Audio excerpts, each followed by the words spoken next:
Why are oil and gasoline prices so high, and who's really profiting? The answers may surprise you.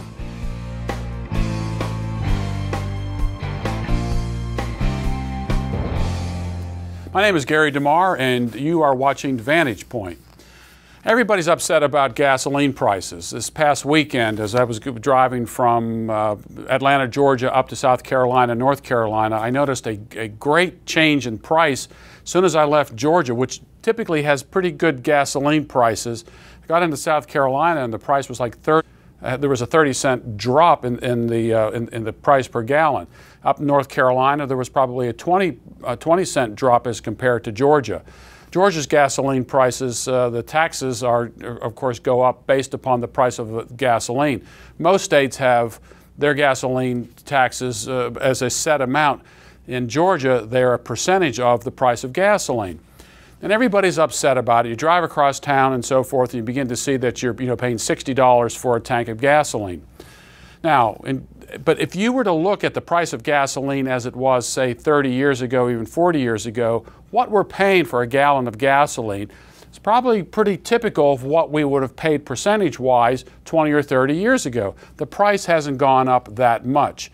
It's just, it's sticker shock to see so much in terms of a price of gasoline as part of our budget, because we've budgeted based upon lower prices for so long. But why all the prices, why is gasoline going up so high? What is behind all of this, and who's really profiting?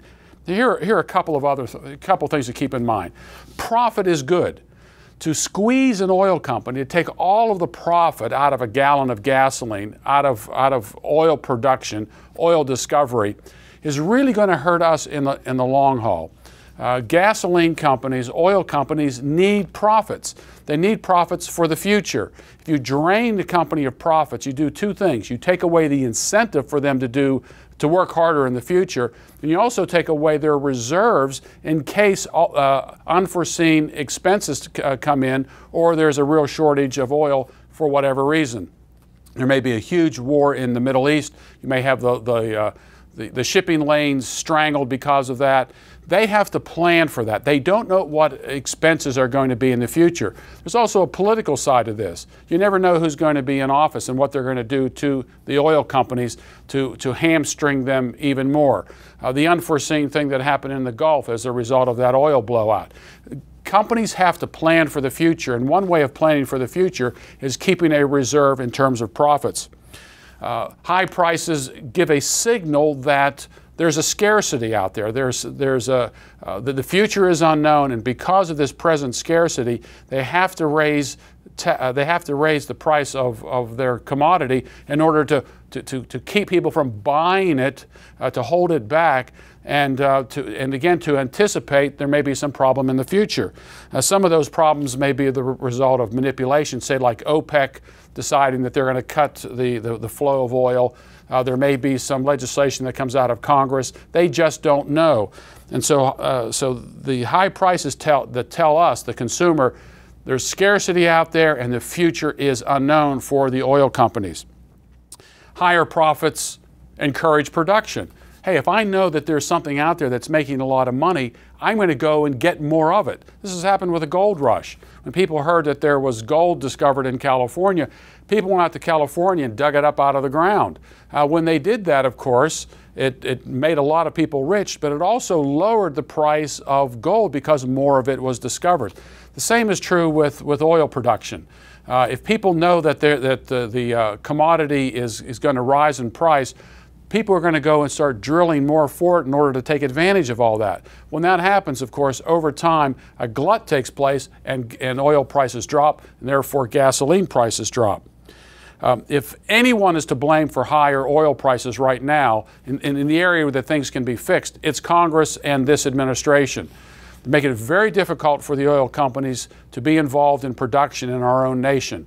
They've almost cut off production in the Gulf. Of course, we know what's happening in Alaska right now with ANWR.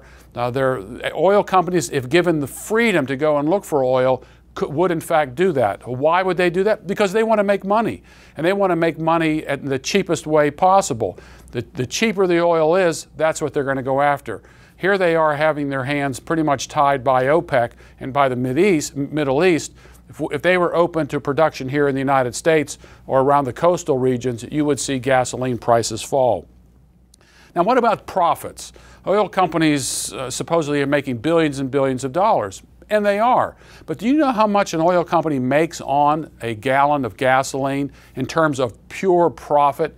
You're looking at 7 cents. That's 7% they're making on gasoline. Not 7 cents a gallon, but 7%.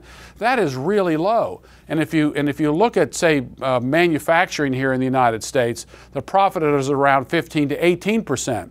So oil companies are actually making much less than most of the industries in the United States. They're making probably 1/2 of what drug companies are, and less than that when you come to, say, soft drink companies. So a 7% profit isn't very much. What about gasoline taxes? Most of the expense of gasoline that we're paying today, it comes in the way of gasoline taxes, both at the federal level and at the state level. The federal gasoline tax is 18.4 cents per gallon. So you have a 7% profit in terms of the gasoline companies or the oil companies, but the federal government just rakes in 18.4% on 18.4 cents on every gallon of gasoline. The government just sits back and just collects that money. And so state taxes are even higher. In Connecticut, the tax is 70 cents a gallon. Alaska is the cheapest, and that's 26.4 cents per gallon. So in Connecticut, the total amount of tax is 88.8 cents a gallon, and in Alaska it's 44.8 cents. Now, you would think that people would be critical of the government because of the taxes rather than the oil companies. Now, a lot of people say, here's what we should do. We should tax the oil companies more. You know, we should, even though they're only making 7%, that's too much because this is a commodity that we really need. So let's say we go out and tax the oil companies. And so we're going to put a windfall profit tax. Look, I'm going to give you a little secret. There isn't a single company out here today that pays anything in taxes. Not a single company pays a penny in taxes. But you say, well, isn't there a corporate taxation here in the United States? Yeah, there is. But what do you think the corporations do when they have to pay this tax? They see it as an expense. When a commodity that they need in order to produce what they want to sell to the marketplace goes up, when that price goes up, what happens? They increase the price a little bit to everybody who's buying that product. So if the oil companies are now taxed because of windfall profits, what they're going to do is turn around and they're going to increase across the board, all of their stations, all of their employees. They may lay people off or whatever the case might be, and they're going to raise the price, and we're going to pay for it. In the end, when we call on Congress to tax the oil companies more, we're the ones who are going to end up paying for it. Now, the last point: who's really profiting from oil profits? You and I are. The people who own stock in these companies. If you have a 401k or some sort of retirement program, where do you think the profit from the high oil prices go? It goes into your account. So when you want to tax the oil companies more, you're actually taking money out of your own pocket.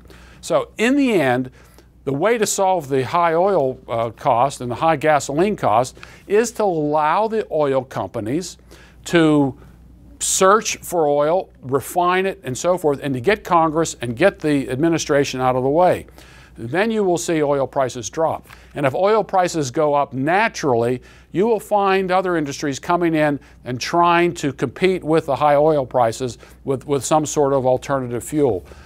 Get the government out of it. Let the marketplace take its proper place, proper role in our economy, and I guarantee you will see oil prices and gasoline prices drop in the United States.